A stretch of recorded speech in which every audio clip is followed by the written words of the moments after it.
Your voice, your vote. In 4 days, America will decide, but the fight probably won't end on election night. We already know a national battle over the results is brewing in the courts, but Arizona's crucial votes could also come into question from either side of the political spectrum. ABC 15's Nicole Valdez finding out how attorneys would likely challenge your vote. Oh, Phoenix! But I'm going to shut down the virus. It's been a hot and grueling political season, surrounded by doubts, questions, and legal fights. I don't think we've ever had a leader who so intentionally questioned the legitimacy of the system. This is the first time in about 40 years attorney Andy Gordon isn't involved in one. He's represented candidates and the Democratic Party itself in the past, noting, if the election's relatively close, I think we'll see some of that. Already hundreds of lawsuits have been filed nationwide, many pandemic-induced, some arguing the need to extend various deadlines or modify various procedures. But the action far from over. Would you say that either side is wargaming right now? We used to call it tabletopping, but it's the same thing. You try and envision all the various permutations and what happens if we go here? What happens if this kind of challenge? Republicans and Democrats working to drop more legal challenges on and after Election Day.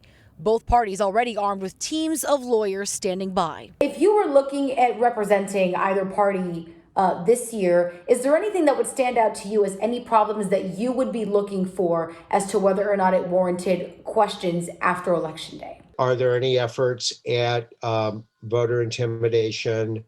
Are there any efforts to kind of systematically challenge votes to slow the process down? Issues that could keep some voters from casting their ballots or abusing the process.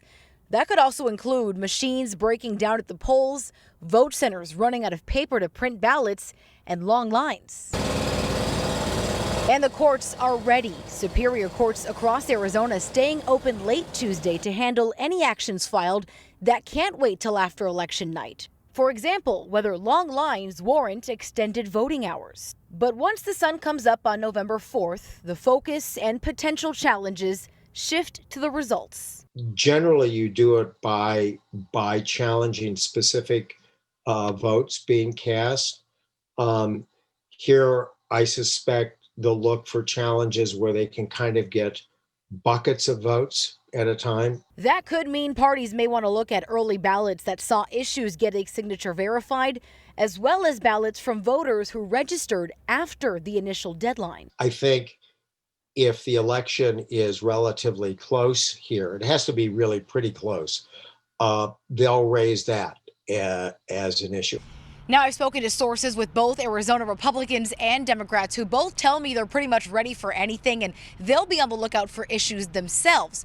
But could any action filed by either party impact the reporting of results? Well, both parties tell me that's pretty unlikely. That would actually mean a fight would go so long it would get in the way of election officials being able to meet their deadlines, which most judges would work to avoid. In Phoenix, I'm Nicole Valdez, ABC 15, Arizona. Nicole, thank you.